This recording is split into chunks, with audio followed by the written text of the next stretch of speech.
kami pa rin ang iyong paboritong tambayan. Broadcasting live from TVH Group of Networks. Ang iyong hipilan, ang iyong tahanan. Number 1 sa Mega Manila.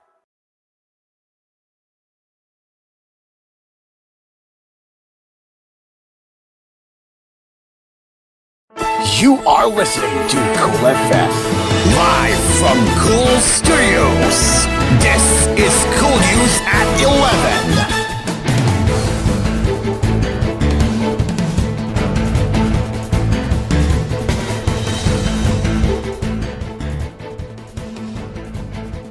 Good morning, Luzon, this time is it is now 11:01 a.m. and this is Cool News at 11. We will be here to submit the recap of the headlines that have covered earlier this morning, and we are live also on Cool FM and on News Radio 19.1.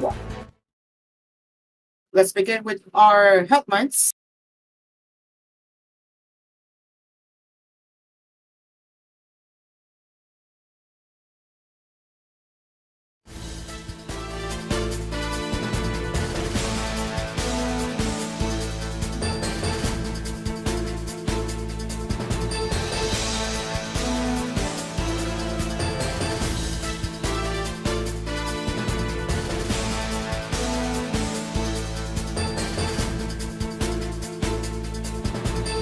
The House panel investigating the expenditures of the Office of the Vice President and the Warrant of Education.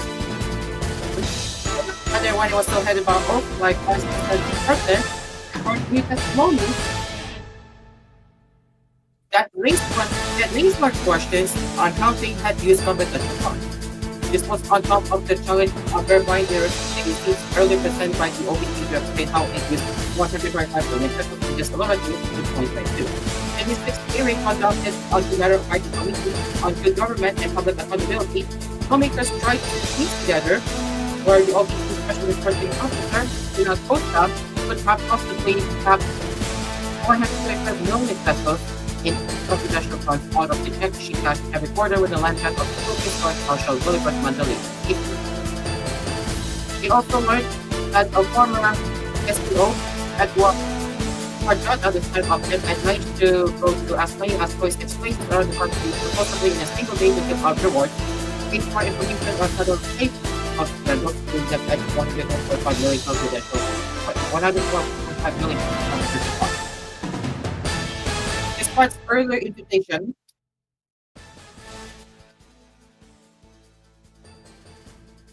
invitations, Acosta and Farjada have yet to attend the inquiry, prompting the committee to cite them in contempt and order the arrest. Gian Abaya, former branch operations officer of LDP Shao, testified that Acosta made foreign withdrawals amounting to 125 million pesos between December 2022 and September 2023. Abaya said Acosta, who came with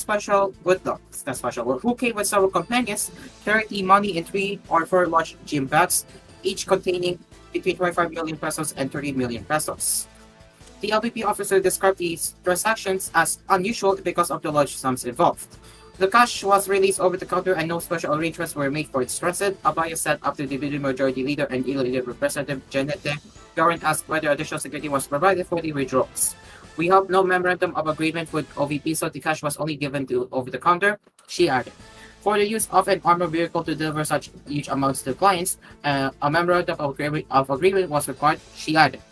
Another LPP officer, Nanita Camposano of the DepEd branch recalled that Farjada used 2 gym bags and withdrawing 30.5 million pesos each in 3 quarterly transactions in 2023. Taking questions from Representative Joe Juar, the committee chair, OVP Administrative and Finance Service Director Rosaline Sanchez said she was not privy to where Acosta kept the money rejoined from LVP Shop. The vote at the OVP Cash Division was only for petty cash, payroll, and allowance, she added. She said it was possible that Acosta took the money home or kept it in her office since it was an SEO's responsibility to keep it safe. Meanwhile, Representative Roman Rodrigo Gutierrez of One Runner Party's Representative On one ride, the party list won the top Fajada managed to travel to 26 places in a day. The partially disposed competition funds in the first 3 quarters of 2023, based on the certification that the debt official had submitted to the submission on audit. The lawmakers said that on March 15, 2023, Fajada supposedly made 26 disbursements in the following locations: Davao del Sur, Surigao del Sur, Oronito Mindoro, Laguna, Sambuca del Sur, Cebu, Ifugao, Antique, Batanes, Pampanga, Legazpi City, Lano del Norte, Pantagas, Tarlac, Metro Manila, Samar, Davao de Oro, Agusan del Norte, Cavite, and Surigao del Norte. Here we can see in depth that it seems to be really an impossibility to be reset. Also in the hearing, Assistant Majority Leader and Lano del Sur Representative Zia Alonto Adong said the OVP and DEP had submitted nearly 4,500 acknowledgement receipts to the COA to explain how they used a total of 612.5 million pesos in confidential funds from the last quarter of 2022 to the third quarter of 2023. There were 2,670 acknowledgement receipts from the OVP and 1,820 acknowledgement receipts from DEP, Adong said, but many of them had no printed names or only had signatures. Some had names that appeared 2 to 3 times in receipts coming from both agencies. One named Coco Villamin appeared in both the OVP and DEP receipts but had different signatures, he said. The committee has referred the ARs to the Philippine Statistics Authority to have the names validated. Samples have also been sent to the National Bureau of Investigation to check if the different signatures based on the handwriting were actually just made by a single person.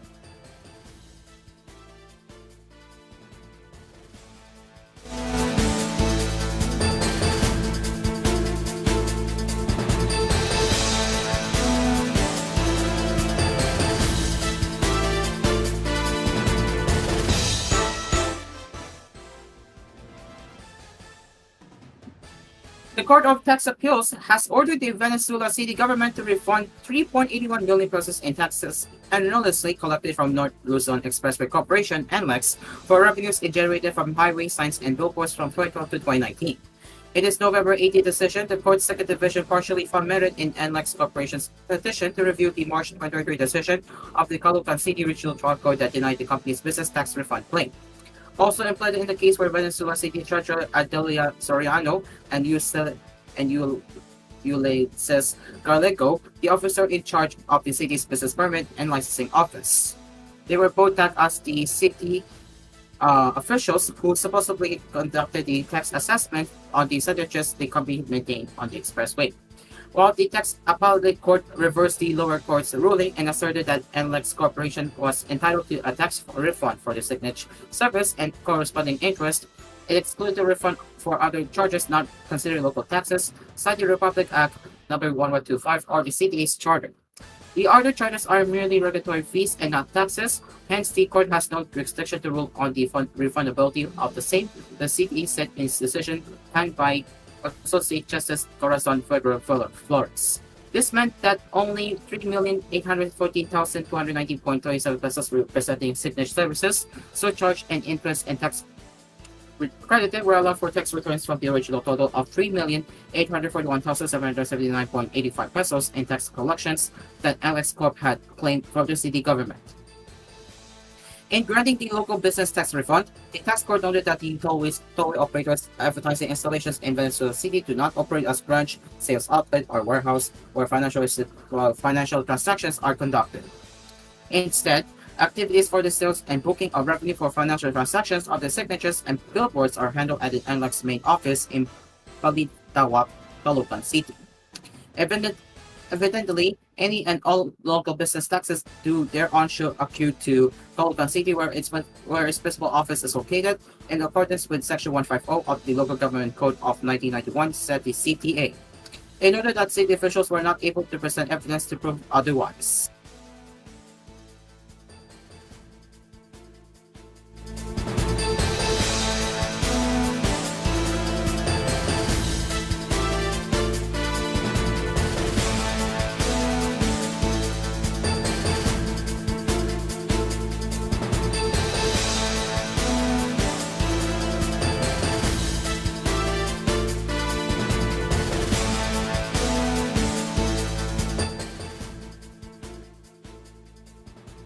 And the Quezon City Police District announced on Wednesday the seizure of over 2 million pesos worth of illegal drugs. The QCPD Batasan Police Station 6 carried out the bypass operation on Tuesday on Commonwealth Avenue in Barangay Batasan Hills, Quezon City. A police officer posed as a buyer and purchased 48,000 pesos worth of drugs for the suspect, identified as 29-year-old Lucero, the QCPD said. Lucero was arrested after the transaction. He held the 300 grams of shabu valued at 2.04 million pesos and 140 grams of high-grade marijuana, cash believed to be worth 240,000 pesos. Lucero will be charged for violating the Comprehensive Dangerous Drugs Act of 2002. It is now 11:10 a.m. as we will return with more news headlines that you need to know that we have covered earlier right here on koolNews at 11. Stay along with us. We will be right back.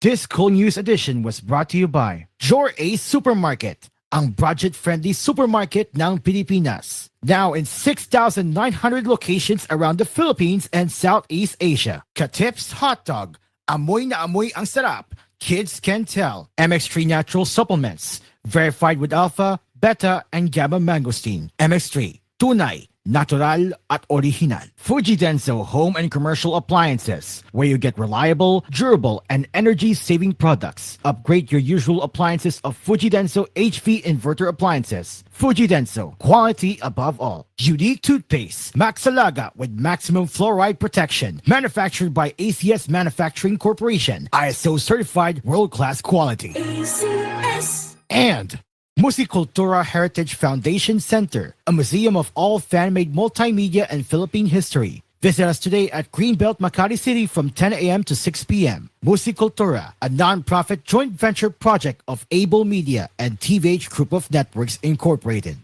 1, 2, 3. Ano ba yan? Ang daming insects. Gastos na naman sa dami ng insecticide spray na kakailanganin. Don't worry, Mommy. With Baygon Shield Protector Multi-Insect Killer, zero lang ang mahalaga. Zero ba? Dahil ligwak ng mga insekto.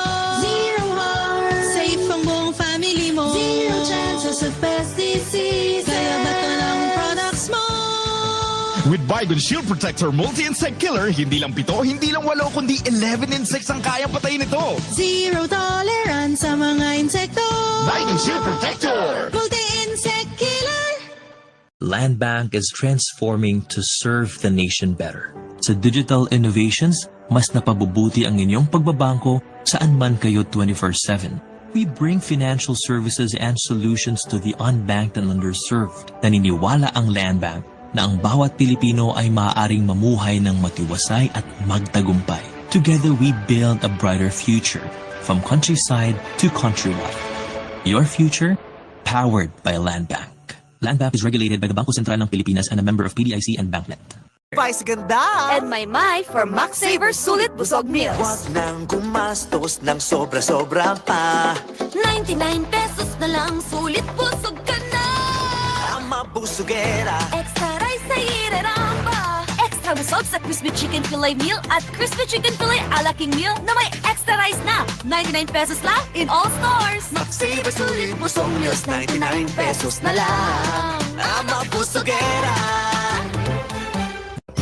Pasko na naman! Ang saya at ang sarap ng Pasko ay tulad lang naman ng pagbabago ng kutis ko. Alagang-alaga ako ng gandang natural herbal soap. Kaya naman, ang laki ng pagbabago. Mga kati-kati at tigyawat ay wash out. Kaya ngayong Pasko, sadyang masaya ako. Maggandang natural papaya with tawas and turmeric soaps, kinu-whitening ka na rin, my dear. Available na sa mga botika, drugstores, groceries, Shopee at Lazada. Pamaskong padala, ML Kwarta padala, mula sa M. Lulier, mabilis, madali, maasahan. Kwartang pinagirapan, pinag-ipunan sa M. Lulier, ang hindi nagkakaingatan. Padalang kinakailangan, labis na inaasahan, mabilis makakarating sa paroronan. ML Kwarta padala, pamilya padala, padalang galing sa puso. Welcome Christmas home with holiday cheer. Head to SM Home and shop from our merry selection of delightful decor. From classic Christmas trees to sparkly ornaments, we've got what you need this holiday season at SM Home. Yo, it's the saint himself, Dwight Ramos. Hey yo, Jeremiah, what are you having? Alam mo na, yung primera klase. Primera Light Brandy. Primera klaseng night. From Spain, award-winning premium blend. Smooth. Now this is our Primera Classic Brandy. Primera Light Brandy. Dahil Primera Classica. Drink responsibly. Passes the ball, and wow! That's a slam dunk! Ma, paglaki ko, gusto kong maging basketball player. Game! Oh, star rice at gulay ka pa na. May star margarine yan. Ubus ko na. Meron pa po ba, Ma? Parang basketball player ka na kumain na. Slam dunk sa sarap eh. Dagdag sustansya up with Star Margarine. Tulad ng vitamins A, B, E, and iodine. Star Margarine. Mas abot ang pangarap. Sabayan ng tamang diet and exercise. Kahit always blooming bango sa Surf New Surf Satin Fresh and Bloom. May 3 times amoy pawis shield. Kaya, Kahit always blooming bango sa Surf based on lactase and select fabric versus detergent powder only. Surf! Hindi birong maging isang ina. Dapat hands-on ka sa maraming bagay, lalo na sa mga iniinom na gamot. Dapat ready ka. Kaya kapag may sakit sa pamilya ko, gaya ng sakit ng ulo, sakit sa katawan na may kasamang lagnat dulot ng sipon, allergic rhinitis o sinusitis, Simdex D ang ipinapainom ko. Gamot laban sa sintomas ng trangkaso. Simdex D is available in Mercury Drug Stores and other drug stores near you. Phenylpropanolol and hydrochloride malate paracetamol is the generic name of Simdex D. If symptoms persist, consult your doctor. Also available Simdex D Syrup for kids and Simdex D Forte for adults. Hi, it's Solen. And Nico Bolsico here. My family is everything. They mean the whole world to us. They inspire us to be our best. They are our #1 priority. When it comes to our water, We prioritize exceptional. We only choose Nature Spring distilled drinking water. Distilled through a 12-step process that brings safe, world-class, high-quality drinking water. is the only water we trust for our family. After all these years, it's still only Nature Spring distilled drinking water. Mas matindi na ang init at ulan ngayon, kaya dapat Elastosil na with Solasomer 3X formula. UV resistant, puno na flexible premium polymers. Matibay, 3 times sa tumatagal. Versus competing brand. Tag-init o tag-ulan, Elastosil mo yan. Pioneer, do it right.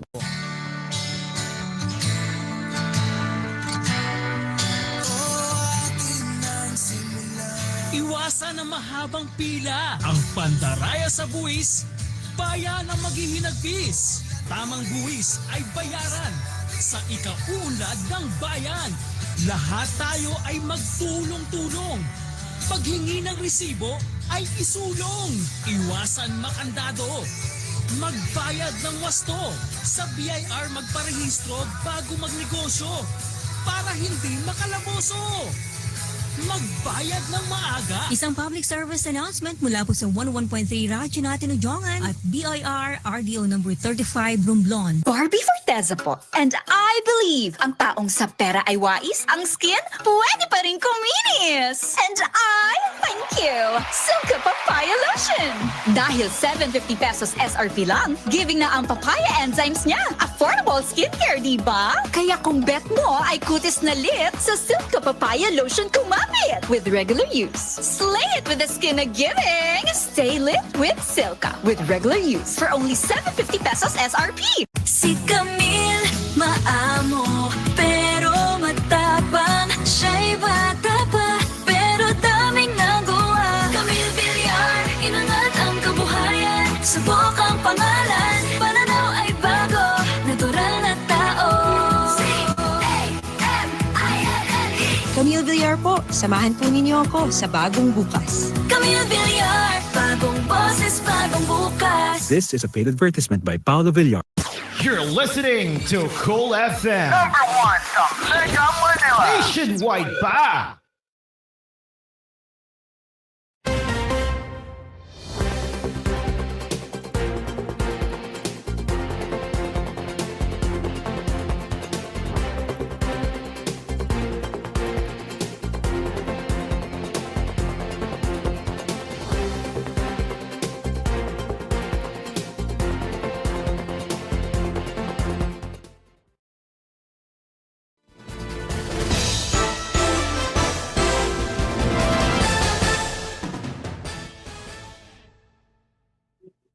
Welcome back to Cool News at 11. As we continue our headlines,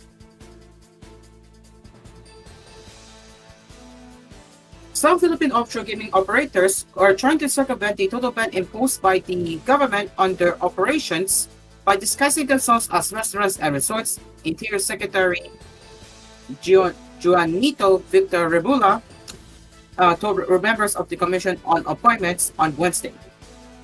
At his confirmation hearing, Rebula verified information that certain local companies were defying the president's directive to shutter the business by the end of the year. Fielding questions from Senator Risa Hontiveros, the head of the Department of the Interior and Local Government, underscored the importance of close coordination between law enforcement agencies and local government units in implementing the nationwide POGO ban. Hontiveros, who earlier led a series of Senate inquiries into POGO-related crimes, noted that people behind some of these gambling hubs had decentralized their operations by putting up smaller facilities. The ban on POGO was ordered by Marcos after authorities found out that many of these establishments, which were supposed to cater to beggars abroad, particularly China, were involved in serious crimes, including killings, kidnappings, torture, and human trafficking. The biggest disguise that they're doing now is that they are applying to as restaurants, Rebula told Hontiveros. He cited the August 31st raid of the Bureau of Immigration and Presidential Anti-Organized Crime Commission on a restaurant in Lapu-Lapu City, Cebu Province, which turned out to be a front for a POGO hub. More than 160 foreigners were taken into custody during the operation, which also became the subject of a Senate investigation. I think the last case in Lapu-Lapu showed it very clearly that when PAOCC raided the premises, the restaurant, the hotel, and the bar were just fronts. It was a guerrilla POGO operation, Romulo said. The PAOCC, he noted later, announced that some individuals behind the Lapu-Lapu POGO were also involved in the sprawling POGO complex in Porac, Pampanga, which the government shut early this year over alleged illegal activities such as scams, kidnapping, and human trafficking. Hontiveros then pointed out that PAOCC had disclosed that over 300 POGO hubs were still conducting clandestine operations even after Mr. Marcos announced the ban during his third State of the Nation address on July 22. But how do you handle these scam hubs that don't bother applying for business permits? She asked Rebula. In response, the DILG chief said that's the function of intelligence and the special units of the Philippine National Police and the National Bureau of Investigation to pursue, investigate, and prosecute them. There's no one formula, he later told reporters. You cannot say that it's just the PNP's and LGU's concern. It should be a concerted effort involving everyone. Rimula warned local officials that they may face charges for the failure to ensure the implementation of the president's order, reiterating that it was the responsibility of LGUs to inspect establishments applying for permits. He said he would issue a memorandum circular instructing local officials to regularly inspect all private facilities in their areas. The CA may well approve Rimula's designation as the 28th Secretary of the DILG.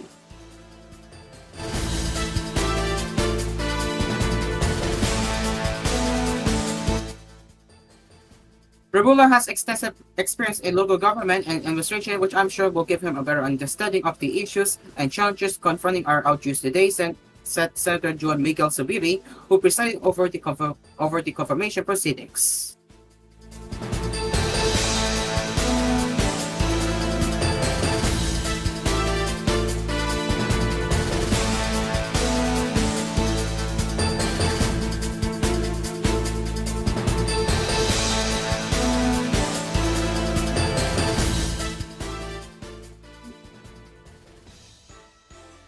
Some 10.8 million mobile numbers have been blacklisted, while another 2.3 million SIM or subscriber identity module cards have been deactivated this year on suspicions that were being used in cyber fraud, according to the Department of Information and Communications Technology. At the Senate plenary budget deliberations early Wednesday, the DICT said the National Telecommunications Commission had also blocked more than 2.2 billion text messages that were sent by scammers involved in various fraudulent activities. Senator Sherwin Gatchalian, who spoke on behalf of the DICT as sponsor of its request budget of 7.8 billion pesos for 2025, said this followed the NTC's instruction for telcos to be very strict in issuing SIM cards. The NTC is doing its share to make sure that text blast, or spam as we call it, will be reduced, Gatchalian told Senator Risa Hontiveros during her interpellation of the DICT's proposed spending plan. The good thing is that the NTC managed to block a lot of SIM cards and prevented spamming and scamming from happening, he added. According to the lawmaker, the state regulator has already directed telcos to upgrade the technology to detect fraudulent registration of SIM cards, pointing out that the National Bureau of Investigation had previously shown that it was able to register a SIM card using a photo of a monkey. The system that the telcos are using is very primitive, so NTC released several memos to the telcos directing them to use the latest technology to detect fraud and fake identities, he pointed out. 21st Republic Act number 10175, or the Cyber Crime Prevention Act of 2012, penalizes computer-related crimes such as forgery, fraud, and identity theft. She said the law also created the Cybercrime Investigation and Coordinating Center, an attached agency of the DICT, to craft the country's cybersecurity program and lead the government's operations against cybercrimes. But text scams pretending to be messages sent by banks and e-wallets persist, on the verse lamented. I thought it was bad enough that a blind person could get a driver's license. It's worse that a monkey has been issued with a SIM card, she said. Although some of us might look like gorillas, telcos should be able to detect a gorilla even if they are using a low technology system, she added. To prevent fraudulent registration, Kachilian said the NTC required mobile phone users to upload live selfie pictures, invalidating their SIM cards. He said the use of stock selfie photos has been disallowed to ensure that the recipient was a living person. The senator added that the CICC, meanwhile, has participated in the government's efforts to locate and shut down scam hubs masquerading as Philippine offshore gaming operators. The center was instrumental in the closure of 11 scam facilities, which were rated with the help of the NBI and the Philippine National Police, Kachilian said. They have the technology to detect scam hubs in the country, and they also have a hotline that people can call and report this type of scamming operation, he said. The DICT early reported an increase in scam messages that now intimidate legitimate adversaries from popular e-wallet service such as GCash and Maya. CICC Executive Director Alexander Ramos also warned against phishing scams disguised as e-wallet providers and urged the public to verify messages and avoid clicking on suspicious links to protect themselves from fraud. Early this month, the Philippine National Police Anti-Cybercrime Group, PNP, ECG, warned consumers against text scams that merge with legitimate message threats, making it increasingly challenging for account holders to distinguish between genuine messages and fraudulent ones. If you receive a message with links pretending to be from a bank or financial institution, it is likely a spoofing scam. In this type of scam, cybercriminals fake an email address, phone number, or website to make it look like it is from a trusted source. They use malicious software to make the message appear real. ACG officer in charge, Colonel Vinang Guzman, said. She added that staying vigilant in all online transactions is essential as scammers is expected to be on the prowl for victims, particularly this Christmas holidays. She said, always verify transactions directly with your bank or financial institution. Remember, think before you click to avoid falling victim to text scams.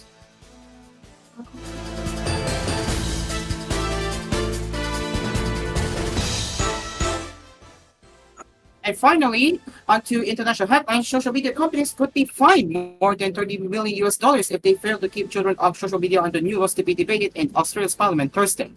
The world's first legislation would force social media firms to take steps to prevent those under 16 years of age from accessing platforms such as X, TikTok, Facebook, and Telegram. Failing to do so would attract fines of up to 50 million Australian dollars or $32.5 million US dollars. Australia is among the vanguard of nations trying to clean up social media, and the proposed age limit will be among the world's strictest measures aimed at children. Details about how social media companies are expected to enforce the ban remain unclear. The proposed laws, which will be presented to Parliament Thursday, will also include robust security provisions that require tech platforms to delete any age verification information collected. Minister for Communications Mitchell Rowland said Thursday that social media companies had responsibility for the safety and mental health of Australians. The legislation places the onus on social media platforms, not parents or children, to ensure protections are in place, she said. Some companies will be granted exemptions from the ban, such as YouTube, which teenagers may need to use for schoolwork or other reasons. Once celebrated as a means of staying connected and informed, social media platforms have been tarnished by cyberbullying, the spread of illegal content, and election meddling claims. If the proposed law passes, tech platforms will be given a one-year grace period to figure out how to implement and enforce the ban. Social media companies have said they will adhere to new legislation, but have cautioned the government against acting too quickly and without adequate consultation. Analysts have also expressed doubt it will be technically feasible to enforce a strict age ban. Ladies and gentlemen, it is exactly 11:30 a.m. And that is it for Cool News at 11. As always, we will return at 12 noon for the latest news and headlines. You can also send us your comments, feedbacks, and suggestions at tvh.philippines.news@gmail.com. Until later, I'm Carl, and this has been Cool News at 11. We will see you later for the latest news headlines at noon. Good morning.